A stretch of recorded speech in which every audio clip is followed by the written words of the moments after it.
Alors, Michel Barnier qui félicite François Bayrou, dont je connais les qualités et l'engagement au service des Français. Dans cette période grave pour la France et pour l'Europe, tous mes vœux personnels et amicaux pour son action à la tête du gouvernement. Eric Ciotti qui nous fait aussi son commentaire. Il annonce que Bayrou ne fera pas l'objet d'une censure a priori de la part de son groupe parlementaire. Ok. Il l'annonce. A priori, hein, les mêmes mots que Jordan Bardella. Ok, donc là on parle de l'union des droites pour la République. Nos lignes rouges restent inchangées, pas d'augmentation de la fiscalité, pas d'augmentation de l'immigration et du courage pour enfin réduire le périmètre de l'État. L'allié de Marine Le Pen.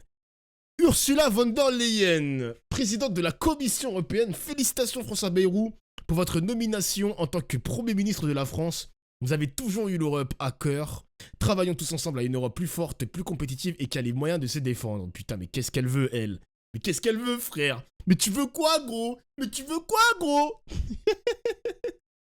Ah, Prisca Thévenoud, pardon, qui nous fait aussi son commentaire, on écoute. L'ensemble des Françaises et des Français qui Oh, ont merde. un Premier ministre aujourd'hui. Et la nomination d'un Premier ministre est bien évidemment importante pour la France, pour pouvoir avancer sur des sujets qui nous préoccupent depuis maintenant quelques jours, qui s'appellent le budget. Nous devons pouvoir enfin offrir un budget à notre pays pour porter des ambitions et répondre aux problématiques du quotidien de nos compatriotes. Est-ce qu'il va parvenir à trouver la voie, Prisca Thévenot ? Mais en tout cas, je peux vous dire qu'au sein du camp Ensemble pour la République, avec Gabriel Attal, nous prendrons toute notre part pour que cette stabilité soit enfin de mise, qu'elle soit la rigueur et la règle au sein de cette Assemblée nationale qui effectivement a connu de grandes tempêtes au cours de ces dernières semaines. Le temps est au travail et nous prendrons toute notre part à cela. Quitte à créer des alliances ou en tout cas des pactes de non-agression de LR jusqu'au Parti Socialiste, aux écologistes. Les communistes ont dit aujourd'hui qu'ils ne censureraient pas de façon systématique. Ah, les communistes ont dit ça. Oh putain. Ah bah oui, bah, c'est sur la voie de Fabien Roussel, évidemment. Tiens. Eh, les mecs, c'est une dinguerie quand même que les communistes donnent du clout. Ils donnent encore du buzz, du clout à Fabien Roussel, alors que le mec, il a perdu une élection quand même. Hein. Il a perdu une élection lors des législatives et il a encore du buzz alors qu'il peut se faire... Alors que le parti peut se faire reformater, on dégage le mec qui a perdu une circonscription et on fait sans lui, genre on change de cap. À quoi joue le parti communiste, les mecs? Je comprends pas, moi, des fois. Franchement, je comprends pas. Je pense que commencer à parler de censure aujourd'hui est un peu prémédité, puisque laissons le Premier ministre avancer, laissons-le faire son discours de politique générale, laissons-le nous expliquer comment il veut travailler, et ensuite voyons cela. Et je pense que tous les mouvements politiques, toutes les familles politiques qui s'inscrivent dans cette logique-là se rappellent simplement pourquoi ils sont élus, pourquoi aujourd'hui nous portons l'écharpe à l'Assemblée nationale. Ce n'est pas pour flatter des égos ou faire avancer des ambitions personnelles, mais bien pour travailler pour les Français. Et c'est vraiment le calendrier qui doit tous nous occuper. Ah là là là là là là, c'est pas possible. Il y a un mec dans le chat qui a fait. Il y a un mec dans le chat, on va écouter Manuel Bompard après, les mecs, vous inquiétez pas. Il y a un mec dans le chat qui a fait la remarque, hein, mais. C'est vraiment les boomers qui ne veulent pas lâcher le pouvoir. Hein. Mais les gars, c'est ce que je vous ai dit, les Français ont voulu tester la politique de Macron qui est toute belle, qui est toute nouvelle, avec pas d'anciens noms de la politique française qu'on connaît depuis 40 ans. Mais au final, les Français ont été déçus et ils se sont dit, vas-y, c'est dans les vieux pots qu'on fait les meilleures confitures. On reprend les mêmes et on recommence, ma gueule. Les François Bayrou. Pourquoi pas? Pourquoi pas, mec? Alors, Agnès Pannier-Runacher, donc ça, je sais plus, elle était ministre de quoi, je sais plus. C'était la ministre de la Transition écologique qui salue la nomination d'un homme d'État, pas de problème. Les Républicains attendent que Bayrou explique son projet avant de décider d'une éventuelle participation au gouvernement, ok? Donc eux, ils sont pas dans la censure, mais ils sont en mode, on ne censure pas, mais on ne participe pas au gouvernement. À voir ce qu'il va proposer sur sa feuille de route, François Bayrou. Elisabeth Borne qui adresse ses félicitations à Bayrou. Homme de grande expérience, attaché aux valeurs humanistes et attentif à tous nos territoires. Bruno Retailleau, il est reçu en ce moment même par François Bayrou à Matignon. Ok. Putain. Ils vont le prolonger, les mecs. Putain. Ils vont le prolonger, gros. Et Jean-Luc Mélenchon, 16h35, qui nous fait un petit tweet. 4 premiers ministres en un an, 3 degrés et 1 de force. Bayrou devrait aussi nommer un autre président. Avec le petit emoji. l'emoji de Jean-Luc Mélenchon, putain, j'aime trop le chat. Ah, j'aime trop. Ah, putain. Ah, j'aime trop me faire les déroulés comme ça de la soirée, et de la journée, pardon. Alors, Laurent Wauquiez, ce qui a fait son tweet. Depuis juillet, avec les députés droite républicaine, nous avons toujours choisi l'esprit de responsabilité pour trouver des solutions et d'éviter le blocage du pays. Ils ont voté la censure, le Rassemblement national et le Nouveau Front populaire. Ils ont plongé la France dans une instabilité, blablabla, ok, pas de problème. Donc là, ça parle toujours de la participation à son gouvernement, pas de problème. Roland Lescure, qui était pressenti pour être Premier ministre, affirme que François Bayrou est l'homme de la situation, ou en anglais, man of the situation. You know? On verra.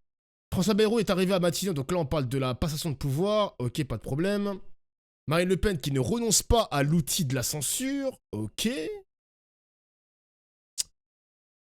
Et là, il y a la censure.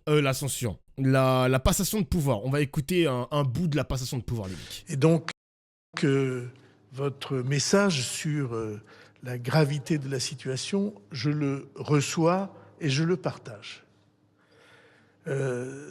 C'est le premier point. Et c'est pourquoi... Il est sur sa feuille, les mecs. Devant une situation d'une telle gravité, ma ligne de conduite sera de ne rien cacher, de ne rien négliger et de ne rien laisser de côté. Je sais que la tentation est dure. Écoutez, prenez un ou deux sujets, concentrez-vous là-dessus et laissez faire le reste dans la médiocrité. Je ne choisirai pas cette ligne. Je pense que nous avons le devoir, dans un moment aussi grave pour le pays, pour l'Europe, oh, c'est chiant, et devant tous les risques de la planète, nous avons le devoir d'affronter les yeux ouverts, sans timidité, la situation qui est héritée de décennies entières dans lesquelles on n'a pas regardé comme nécessaire et urgent la recherche des équilibres sans lesquels on a du mal à vivre. Disons simplement que les dernières années, l'accumulation de crises a été telle que les explications faut accélérer, sont parfaitement compréhensibles. Les mecs, hein, oh là là. Eh mais moi, c'est vraiment... dis... On est vraiment dans le deep, on est dans quelque chose de très deep, les mecs, dans le deep state. Genre François Bayrou, je le connais, alors j'étais pas dans la politique, j'y connaissais rien, mais depuis Sarkozy, j'ai toujours connu François Bayrou. Il a toujours été un peu derrière la caméra, il s'est jamais mis vraiment devant la scène, en devant de la scène et tout. Je crois qu'il a fait une présidentielle, Bayrou, et il a eu très peu de pourcentage au suffrage. Mais ce mec-là a toujours été un peu dans les ténèbres. On est d'accord, le chat? C'est un ténébreux, ce mec, finalement. Hein. C'est un ténébreux, hein. Putain. Il reconnaît la gravité de la situation sur les déficits et évoque un Himalaya de difficultés, frère. Je veux dire des choses très simples. La première de ces choses, il a mis c'est une que gifle, ouais, je sais. Plus il a que giflé moi, un enfant, wesh. Ne connaît la difficulté de la situation. J'ai pris des risques inconsidérés dans ma vie politique pour poser dans les élections les plus importantes, dans les échéances électorales essentielles, la question de la dette et des déficits.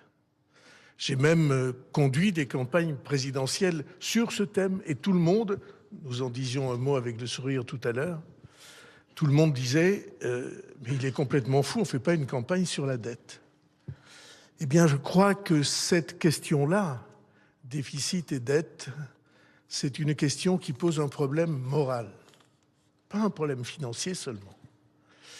Un problème moral. Parce que se débarrasser de ces charges sur ses enfants, dans les pays comme les nôtres, dans les pays de montagne, d'enracinement, c'est très mal vu.